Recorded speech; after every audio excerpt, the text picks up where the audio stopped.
इस डिजिटल युग ने जीवन को बदल कर रख दिया है। जैसे जैसे डिजिटली हम आगे बढ़ते गए, कुछ चीजें पीछे छूटती चली गईं। जिन्होंने उस वक्त को जिया है, उन्हें वो यादें भावुक कर जाती हैं। जिन्होंने नहीं जिया वो खैर, आज हम बातें करने जा रहे हैं पत्रों की। व्हाट्सएप, टेलीग्राम के जमाने में ऐसा लगता है मानो पत्र कल की बात हो गई। हालांकि लेटर बॉक्स आज भी हैं। उन्हें इंतजार है, कुछ पत्र आएंगे और इसी इंतजार में इसी पत्र पेटी में लोग अपनों को संदेश भेजते थे, लेकिन फिलहाल इसमें धूल जम गया है। यानी कि धूल से सना इस पत्र पेटी को आप देखिए। शायद आज ये भी यही सोच रहा होगा कि आज के इस डिजिटल युग में कोई तो आएगा और इस पर पत्र डालेगा और अपनों को याद करेगा। इन दिनों कितनी चिट्ठियां आती हैं, इनकी संख्या क्या है, यह जानने को हम मिले प्रवर डाक अधीक्षक रूपक कुमार सिन्हा से। बात निकली तो सब बताते बताते सुप्रिंटेंडेंट साहब भी भावुक हो गए। आज के समय में जो व्यक्तिगत चिट्ठियां जो होती थी उसकी मात्रा बहुत कम हो गई है, लेकिन अभी भी कुछ बहुत सारे लोग ऐसे हैं जो व्यक्तिगत चिट्ठियां लिखते हैं। वो अभी भी पोस्ट ऑफिस को उस भावना से जोड़ करके चलते हैं। अब ये टेक्नोलॉजी के ज़माने में, व्हाट्सएप के ज़माने में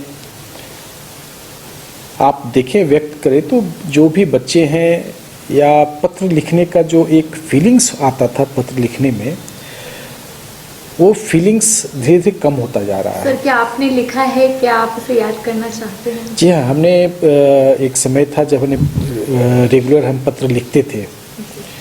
हमने दादाजी को लिखा है, नाना नानी को लिखा है, मामा जी को भी लिखा है, अपने माँ पापा को भी लिखा है पत्र। और उस समय पत्र लिखते थे बड़े अच्छे से, मतलब इस प्रकार से लिखते थे ताकि अपनी पूरी फीलिंग्स को उसमें बता सके कि हम किस स्थिति में हैं, मेरी मानसिक स्थिति क्या है। वो पत्र पढ़ करके चाहे दादा हो या माता पिता हो, जो भी वो समझ जाते थे। जिन्होंने इस पल को जिया है, उनसे इस विषय पर चर्चा हुई तो यादों में खो गए। ऐसे में कब सतीश पॉल जी की आंखें भर आईं, शायद उनको भी इसका इल्म नहीं था। देखिए, डाकिया आज मुझे याद है, बचपन को याद है कि हम लोग गांव घर में, हमारा गांव भी आज भी पंचायत में है, और गांव घर में भी हम लोग देखते थे कि डाकिया बेचारे वो जब साइकिल पे आते थे तो घर के बेचारे जिनके बेटा बाहर नौकरी करे, फौज में है, और इसी पत्नी जो बेचारे जिनके पति बाहर नौकरी करे, बहुत आशा की नज़र से उनको देखते थे। लेकिन वो जो अपनापन लोगों का, इंतजार का, और वो लिखावट लोगों का, वो अब मोबाइल में नहीं रहा। खत के पढ़ने के बाद तो वही बोला कि वो जो सुकून, जो चेहरे में जो मुस्कुराहट जो भी है, वो खत को आदमी एक बार नहीं 10 बार पढ़ते थे। खत है आपके पास?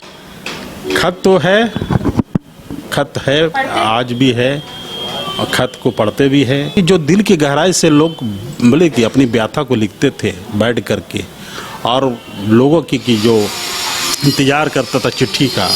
और सबसे बड़ी बात है कि हमें वो डाकिया क्यों बोलते हैं कि जो डाकिया बेचारा आज धूप बरसात हो, कूद कितनी भी हो, परेशानी हो, या चाहे बीमार भी पड़ जाए, लेकिन उनको था चूँकि मनी ऑर्डर भी आता था, पेंशन। सतीश पॉल साहब से मिलने के बाद हमने मुलाकात की अपने एक युवा साथी से, जिन्होंने बताया कि स्कूल में पिता का पत्र आता था तो वो कैसा महसूस करते थे। पर बस एक धुंधली सी याद है। वक्त के साथ कदम ताल करते इस युवा साथी ने हमें क्या कुछ बताया, आइए सुनते हैं। खत का दौर अच्छा हुआ करता था, क्योंकि जब मैं छोटा था तो मैंने अपनी स्कूलिंग की है नवोदय से, जो कि एक रेसिडेंशियल स्कूल है। तो वहाँ पे खत का इम्पोर्टेंस पता चलता था, क्योंकि पापा का खत आता था, या हमको कुछ बोलना होता था तो पापा को खत लिख के ही देते थे। वो ट्रांसफ़र हम लोग टीचर करते थे वो हम लोग, और वो अलग ही आनंद था उस चीज़ का, क्योंकि खत जो है वो भावनाओं को व्यक्त कर पाता अच्छे से।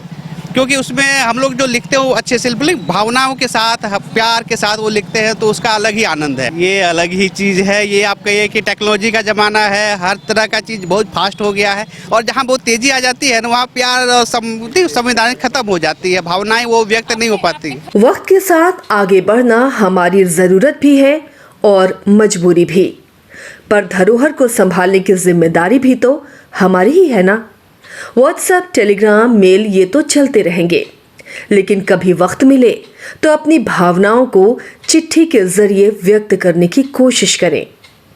ये बताना बड़ा मुश्किल है कि गुड़ ज़्यादा मीठा है या चीनी, पर चीनी की मिठास में हम गुड़ के स्वाद को तो नहीं भूलना चाहेंगे ना। डाकिया संदेशवादक नहीं थे, बल्कि भावनाओं के सेतु थे, जो हृदय को हृदय से जोड़ते थे। हमें दे इजाजत सहयोगी कौशल के साथ करिश्मा सिन्हा, न्यूज़ बाइस्कोप, रांची।